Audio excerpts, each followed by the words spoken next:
mais une fille qui, elle, venait d'un lycée parisien, qui avait cubé comme moi. Elle venait d'un lycée parisien vraiment de haute excellence. Donc vraiment, tu t'attends à ce que les gens aient une éducation au-dessus du commun des mortels. Je lui dis, mes parents, ils sont médecins et j'habite dans le 93. Et là, elle me rétorque, mais attends, il y a des médecins dans le 93 ?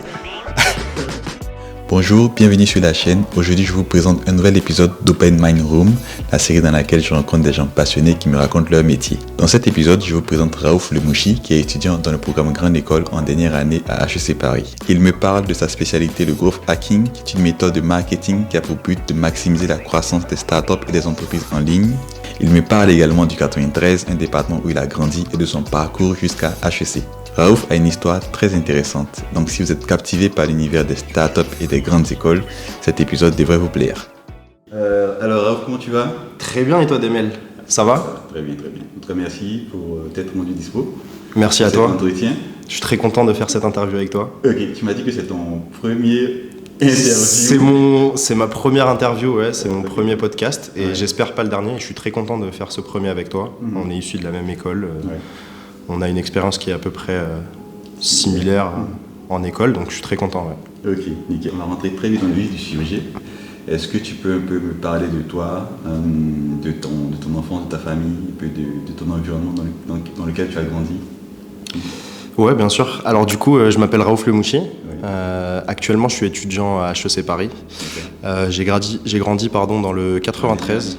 Ouais, je suis en dernière année à HEC Paris. J'ai d'ailleurs pas fini encore, il me reste un mémoire à faire. D'accord. Ou du moins ChatGPT, il lui reste un mémoire à faire. Et du coup, il me reste 2-3 mois.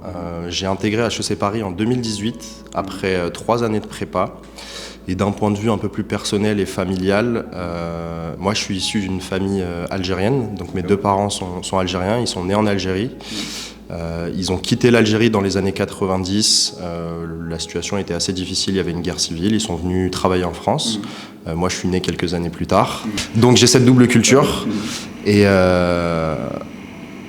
moi je viens d'une famille de médecins, donc mes 2 parents sont médecins. Et quand je me suis lancé en commerce, c'était un peu l'étonnement général. Mes parents voulaient que je sois plus médecin, radiologue. Donc c'était assez intéressant comme parcours. Et tu es le seul fils de la famille ? Tu as ses enfants ? Non, alors j'ai une grande sœur qui est, elle, médecin, radiologue, donc qui rentre bien dans les clous, ça c'est bien. Et j'ai mon petit frère qui est actuellement en année de prépa et il est en train de passer les concours écrits-com actuellement. D'accord, donc tu l'as plutôt tiré vers toi là. Un peu, ouais. On peut dire ça, ouais. Ok, d'accord. Et du coup, comment ça se fait en fait ? Comment tu as entendu parler des écoles de commerce, d'HEC par exemple ? En fait, déjà psychologiquement, pourquoi tu t'es détourné de la voie de la médecine ? Et puis tu t'es tourné vers... Je pense que les deux sont liés. Mais... C'est un peu lié. Alors disons que déjà moi, le premier truc, genre quand j'étais dans mes études, donc au lycée, c'est que j'étais un peu contre mes parents, c'est-à-dire qu'ils me disaient fais médecine et moi je poussais corps et âme que j'allais pas faire médecine, mais j'avais aucune idée de ce que j'allais faire en dehors de médecine. Et en fait j'ai appris l'existence des écoles de commerce sûrement 2 ou 3 semaines avant Parcoursup. D'accord. À l'époque ça s'appelait admission post-bac. Okay. J'ai oublié le nom exact. Mais du coup, 2-3 semaines avant, je me rends compte qu'il y a une filière qui s'appelle la prépa ECS qui est assez intéressante parce que c'est un peu une continuation du lycée. Tu as de la philosophie, des mathématiques, de l'histoire géo. Donc c'est quelque chose qui m'a intéressé. Et ensuite, j'ai appris qu'en fait, c'était la porte d'entrée pour HEC. Et pour moi, HEC Paris, c'était juste une notion du langage populaire. HEC, c'est genre, tu vois, c'est l'ENA, c'est Polytechnique. C'est genre le triptyque, la crème de la crème, exactement. Et du coup, en terminale, il s'est avéré que j'avais un assez bon niveau comparé aux années précédentes où en fait j'ai toujours été un élève assez moyen, j'avais entre 10 et 11 de moyenne, donc assez normal. Et en terminale, il s'est avéré que j'avais des très bonnes notes et en fait ça m'a ouvert la voie à des options que je pensais pas possibles, dont la prépa. Et j'ai postulé, j'ai été admis à une prépa parmi 20 auxquelles j'ai postulé. Et du coup, je suis allé directement dedans, je me suis engouffré là-dedans. C'est comme ça que j'ai appris l'existence des prépas et des écoles de commerce. Ouais. Et tu avais fait quoi comme école, comme collège ? Au collège, j'étais dans un lycée privé dans le 93. Donc c'était un assez bon lycée dans le 93, peut-être même l'un des meilleurs. D'accord. Mais encore une fois, j'avais pas vraiment de très bonnes notes. Et la seule raison pour laquelle ils m'ont gardé, c'est que ma sœur était passée par là et elle avait eu genre les félicitations à chaque, à chaque trimestre, 16 de moyenne, élève parfaite, bac mention très bien. D'accord, ok. Donc voilà. D'accord, ok. Donc du coup tu finis ça, tu rentres en prépa. Ouais. Du coup, une fois que tu arrives en prépa, t'es focus maintenant sur les écoles de commerce, tu sais un peu plus ce que tu veux faire, où tu veux aller, j'imagine. Bah pas vraiment en fait, parce que quand j'arrive en école de prépa, et je pense que c'est un peu le cas de beaucoup d'étudiants, on arrive et on se dit, nous ce qu'on veut viser c'est la meilleure école, mais on n'a aucune idée de ce qui se passe après en fait. On ne sait même pas les portes qui sont vraiment ouvertes. Alors il y en a qui le savent parce qu'ils baignent dans ces milieux depuis tout jeune, c'est pas le cas de tout le monde. Et moi, globalement, j'étais plus dans une compétition, un peu la tête dans le guidon, à me dire il faut que je sois le premier de la classe, les meilleures notes, les meilleures admissibilités, les meilleurs oraux. Donc je savais pas vraiment, et on en reparlera après, c'est un peu le cas, mais je savais pas vraiment ce qui m'attendait après la prépa et surtout après l'école de commerce. D'accord. Et du coup, par la force des choses, tu arrives à HEC. Du coup, tu arrives quand à HEC? J'arrive en 2018, du coup après 3 années de prépa, dont 2 dans le public et 1 dans le privé. Après, du coup mon année de cube s'est fait dans le privé. Tu l'as fait où? Alors mon année de cube je l'ai fait à Intégrale, donc c'est une prépa parisienne qui est assez connue. Et mes 2 premières années je l'ai fait dans le lycée Marcelin Berthelot dans le 94. C'est une prépa assez modeste mais qui a quand même d'assez bons résultats. Mais pour le coup, moi la prépa, en fait j'ai vécu ma prépa exactement comme le lycée et le collège. J'ai été très moyen tout du long. En 2e année je me suis ramassé au concours. Et en 3e année, là où il y avait vraiment des enjeux, un peu comme ma terminale, je me suis un peu découvert, je travaillais beaucoup plus, j'étais beaucoup plus efficace. Et là, pour le coup, j'avais des très bons résultats et ça m'a permis d'avoir HEC Paris. D'accord, ok. Déjà, félicitations. Merci. Et du coup, donc là, tu es arrivé à HEC et tu m'as dit que quand tu es arrivé à HEC, je caricature un peu, mais c'est à ce moment que tu t'es rendu compte que tu étais un bon lézard. Je me suis rendu compte de 2 choses. Je me suis rendu compte déjà que j'étais dans un milieu qui était beaucoup moins diversifié que ce que je pensais. Je pensais véritablement que ça allait être un peu comme la prépa. Et dans la prépa, j'avais vraiment des camarades de tout horizon, des étrangers qui venaient de France à travers des lycées internationaux, des jeunes de banlieue, des jeunes des très beaux quartiers parisiens, des jeunes qui connaissent la prépa depuis tout petit, d'autres qui l'avaient connue comme moi 2 semaines avant Parcoursup. Et en fait, en arrivant à HEC, je me suis rendu compte qu'il n'y avait pas cette diversité, parce que HEC, c'est quelque chose d'extrêmement compétitif, extrêmement sélectif, et il n'y a pas tout le monde qui rentre. Et donc, je me suis rendu compte qu'en fait, j'étais, par exemple, l'un des seuls du 93, l'un des seuls à origine maghrébine. On n'était vraiment pas beaucoup. Et ça m'a un peu marqué. Parce que le manque de diversité, c'est quelque chose que j'avais jamais vécu dans ma vie. En ayant grandi dans le 93, je suis grandi vraiment avec des amis et des proches de tout horizon. Donc ça m'a un peu touché. Et après, ce qui m'a surtout touché, c'est que je ne savais pas ce qu'étaient les écoles de commerce. C'est-à-dire que moi, je suis arrivé, tu vois, dans ma tête, c'était « ouais, j'ai eu la meilleure école de commerce ». Mais il n'y avait pas le prolongement ensuite de qu'est-ce qui va se passer, qu'est-ce qu'on apprend d'ailleurs dans ces écoles. Et donc ça a été aussi une petite claque, on va dire. D'accord. Tu peux me donner quelques anecdotes sur que tu as vécu quand tu es arrivé par rapport à cette question de différence culturelle, par exemple, des environnements? Disons que le truc principal, c'est les effets de groupe. C'est quelque chose que moi, j'avais pas forcément vécu dans ma jeunesse, c'est-à-dire des gros effets de groupe où tu peux avoir une 20aine ou une 40aine de personnes qui vont tous ensemble chanter un chant. Tu vois, par exemple, ça c'est vraiment le truc école de commerce, qui vont chanter ensemble, qui vont peut-être se forcer à prendre des culs secs tous ensemble, parce que c'est un peu, tu vois, c'est un peu l'effet de groupe. Et ça, c'est quelque chose que je ne connaissais pas forcément, dans lequel j'ai eu beaucoup de mal à me reconnaître, parce que souvent c'était, je veux pas rentrer dans la caricature, mais tu vois, c'est des chants qui sont, j'ai l'impression qu'ils sont travaillés depuis que les gens sont au collège. Et moi, tu vois, j'arrive, ça commence à chanter, hey oh, hey oh. Et moi, tu vois, je les connais pas les chants, donc directement, j'ai l'impression de pas vraiment être intégré dans une vague qui est en train de se lancer. Et Et par exemple, c'est ça qui t'avait demandé des questions sur le 80.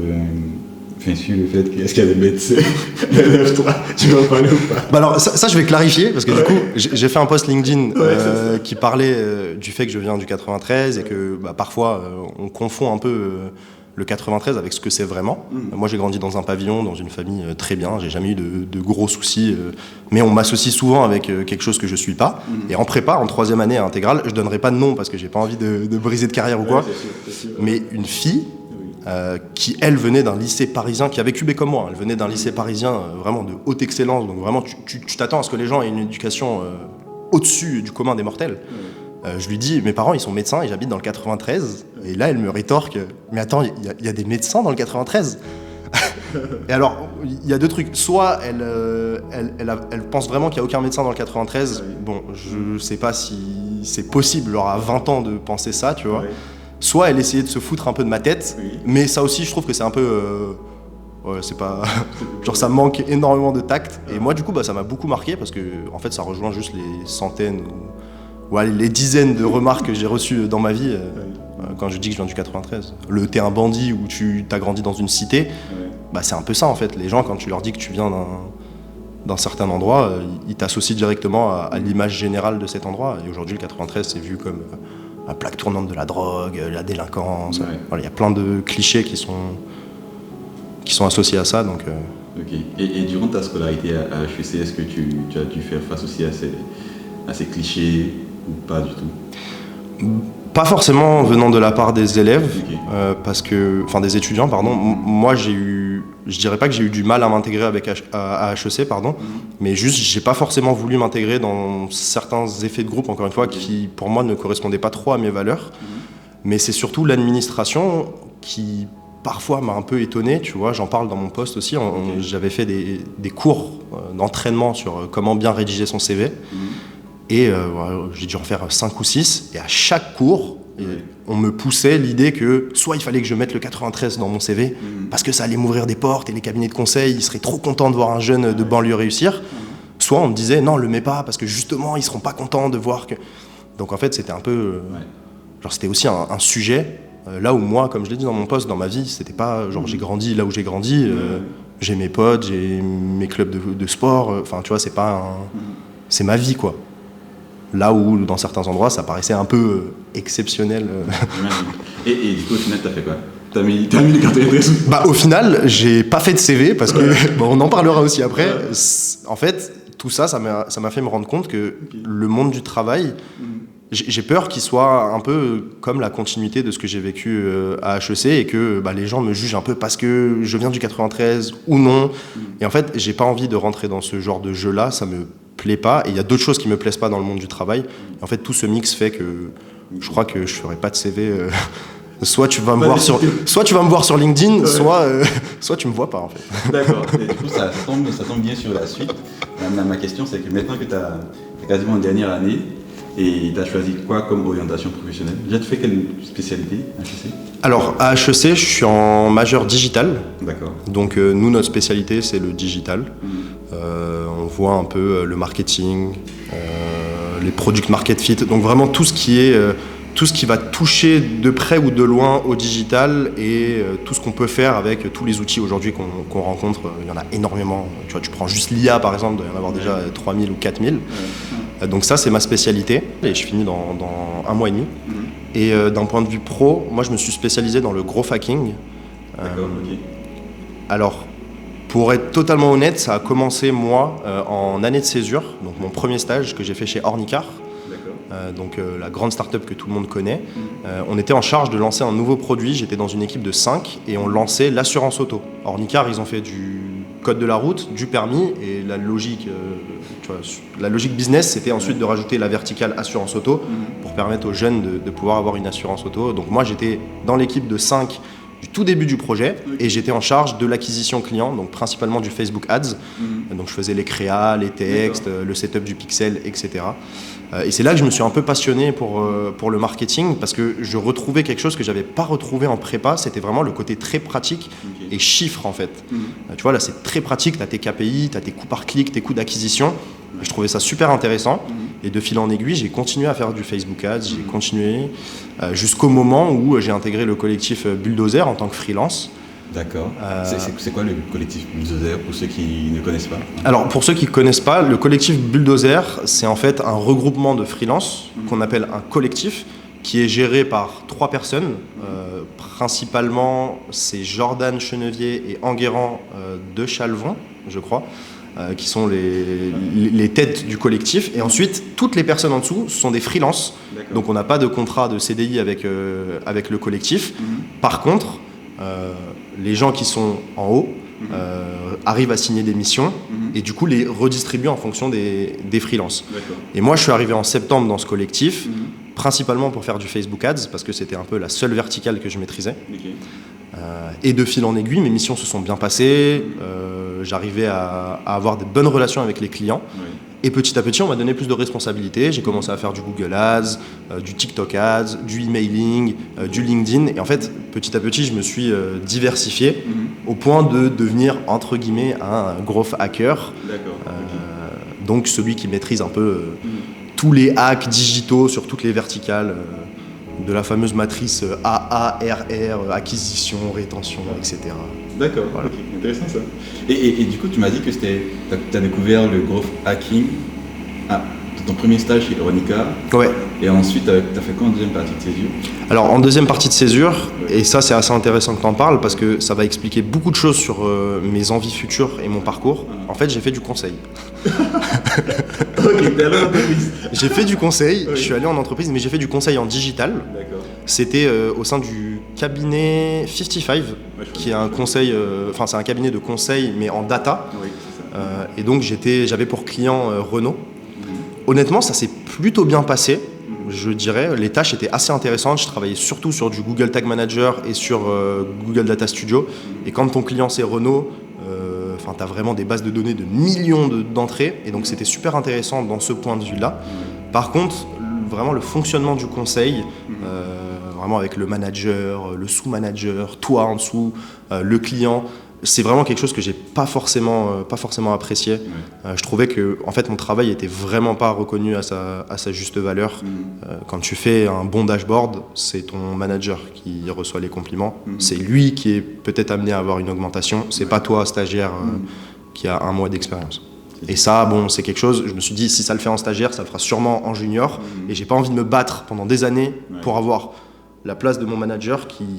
Enfin voilà, j'ai pas non plus envie d'exploiter un stagiaire pour, je sais pas, me vanter ou me remonter. Quoi. Donc en gros, cette expérience t'a un peu ouvert les yeux sur le fait que t'aimes pas forcément la manière dont la hiérarchie est ouais. Là où c'était pas forcément visible chez Ornicar, parce que c'est une start-up, il y a vraiment l'ambiance jeune, start-up, très dynamique, où on laisse vraiment beaucoup de responsabilités aux gens. Là, c'était un peu moins le cas. Donc c'était un contexte beaucoup plus sérieux et en même temps, je le comprends. Quand tes clients, c'est Renault et LVMH, tu peux pas te permettre d'avoir des after-work tous les soirs. Chez Ornicar, ils pouvaient. Tu vois. Donc voilà. D'accord, ok. Donc maintenant, du coup, tu as rejoint Bulldozer depuis septembre. Jusqu'à aujourd'hui, tu es toujours dans ce groupe? Ouais. Oui. Okay. Je suis toujours dans le groupe. J'ai commencé assez lentement parce que je suis junior et globalement, ils acceptent pas forcément de junior. Moi, pour le coup, c'est que je connais très bien l'un des cofondateurs qui était mon ancien manager chez Ornicar. D'accord. Et qui sait de quoi je suis capable. Donc, il m'a fait confiance sur une mission. La confiance, elle était réciproque et je lui ai montré qu'il pouvait avoir confiance en moi. Et petit à petit, je prends de plus en plus de missions. Et à côté, j'ai aussi des missions sur ma micro-entreprise personnelle, donc des clients que je trouve de moi-même. Qui fait toujours... du coup, toi, tu as décidé de te spécialiser en growth hacking. Ouais, c'est ça. D'accord. Et c'est très bien. Et du coup, c'est quoi tes perspectives maintenant sur 5 ans ou plus? Qu'est-ce que tu veux faire? Alors, c'est intéressant que tu me dises ça. Il y a 2 jours, j'étais en réunion avec d'autres growth qui ont un peu un réseau sur LinkedIn. Voilà, on se suit tous. Et en fait, on était 7 growth. On s'est retrouvés dans des locaux à Paris. Et en parlant avec eux, je me suis rendu compte que pour la plupart, le growth hacking, c'était vraiment une passion. Sauf que moi, pour le coup, c'est pas vraiment une passion, en fait. Disons que c'est quelque chose que j'apprécie, plus que faire des tableaux Excel ou des PowerPoint. Clairement. Par contre, c'est pas une passion. Et en fait, moi, ma vraie passion, c'est l'entrepreneuriat. Et en fait, ce que je veux, c'est monter une boîte, une société qui pourrait marcher, hein, évidemment, c'est l'objectif. Mais j'ai l'impression que, en fonction de ma personnalité et de qui je suis, j'ai besoin de galérer, en fait. J'ai un peu ce besoin de trimer et de comprendre par le dur ce qu'est l'entrepreneuriat, lancer sa société. Et via le growth hacking et le freelance, c'est un très bon moyen de mettre un pied là-dedans. Tu rencontres des gens, tu as plusieurs clients, tu dois gérer ta compta toi-même. Enfin, il y a plein de sujets qui sont super responsabilisants. Et moi, c'est quelque chose qui me plaît beaucoup. Mais à terme, j'aimerais bien lancer ma boîte et être un entrepreneur à succès, on l'espère. Tu as déjà des idées ? Et mon idée, c'était une idée sur l'assurance. Vu que j'ai travaillé chez Ornicar en assurance, je me suis rendu compte qu'il y avait énormément de points très bloquants. Je ne vais pas donner mon idée parce qu'un jour, on va me la voler. Mais du coup, c'était une idée sur l'assurance. Et HEC m'a pas accepté au Launchpad. Mon business model n'était pas assez clair, apparemment. Mais il n'y a aucun souci là-dessus. On reviendra plus fort. D'accord, intéressant. Et bon, on va peut-être arriver au bout de cet entretien. J'ai une petite question sur, et c'est plus en termes de conseils. Quel conseil tu donnerais à quelqu'un qui est dans un environnement ou entouré de personnes qui ne savent pas vraiment ce qu'il veut faire? Je donne un exemple plus précis. Si tu es dans ta famille, tes parents étaient des médecins, mais toi tu avais décidé de t'orienter vers les écoles de commerce. Donc pour quelqu'un qui se retrouve dans cet environnement, dans ce cas par exemple, comment est-ce qu'il peut réussir à se tourner vers cette voie, sachant qu'il ne sera pas forcément très épaulé par ses proches, et comment il fait pour garder la détermination pour pouvoir atteindre son objectif en fait? Ok, c'est une question assez compliquée. Je pense que déjà, l'un des trucs les plus importants, si je devais donner des conseils aux étudiants et si je devais donner un conseil à mon ancien moi du lycée, ce serait vraiment d'avancer main dans la main avec ses parents. Moi, je me souviens qu'ils voulaient que je fasse médecine et j'ai absolument voulu faire autre chose, jusqu'au point où je pense que quand j'étais en 3e année de prépa, mes parents ne savaient même pas quelle matière j'avais en prépa. Genre un jour, je me souviens à table, j'avais dit je fais de la philosophie et ma mère avait dit comment ça tu fais de la philosophie? J'avais pensé qu'il y avait que des maths. Je pense que quand ton environnement familial n'est pas forcément au courant de ce que tu fais et du cursus dans lequel tu vas te lancer, faut vraiment pas hésiter à partager. Moi, c'est quelque chose que j'ai pas fait et je regrette. J'aurais bien aimé partager avec mes parents sur des sujets super intéressants en plus en prépa parce qu'on voit des trucs trop bien. Tu vois, moi, mon sujet par exemple, c'était le corps en prépa. J'en ai jamais parlé à mes parents. Alors que, le corps, ils sont médecins, donc c'est un peu leur cœur de métier. Donc je pense qu'il faut vraiment essayer d'avancer main dans la main avec ses parents, essayer vraiment de partager au plus. Et surtout, faut pas avoir peur de se faire confiance. C'est pas parce que ses parents ont fait, je sais pas quel type d'études, que t'es obligé de faire la même chose. Vraiment, fais-toi confiance, dis-toi que ça va le faire, et plus tu te fais confiance, plus tes proches auront confiance en toi. Et après, l'accompagnement, tu peux le trouver partout. Tes mentors, ça peut ne pas être tes parents, ça peut être des gens que tu rencontres sur le chemin, des professeurs, des grands frères d'amis, des grands frères à toi, ou grandes sœurs, hein. Pas de souci. Mais ouais, je pense qu'il faut vraiment, en fait, il faut s'ouvrir et pas se fermer. Moi, j'ai fait l'erreur de me fermer, d'essayer de faire ma prépa un peu dans mon coin. Tu vois, je me sentais un peu responsable, comme un grand. Je pense que ça m'aurait plus aidé si j'avais bien partagé tout ce que je vivais au jour le jour avec mes parents, avec ma famille, avec mes proches. Merci, j'espère que cette vidéo vous aura plu. Si c'est le cas, je suis sûr que vous allez aimer cet entretien que j'ai fait avec Tefi. Il est passé par le conseil en stratégie avant de travailler dans un fonds en venture capital. Dans cet entretien, il me partage toutes les astuces qu'il a utilisées pour pouvoir décrocher un job dans les entreprises de ses rêves. C'était Demel Ido. Salut!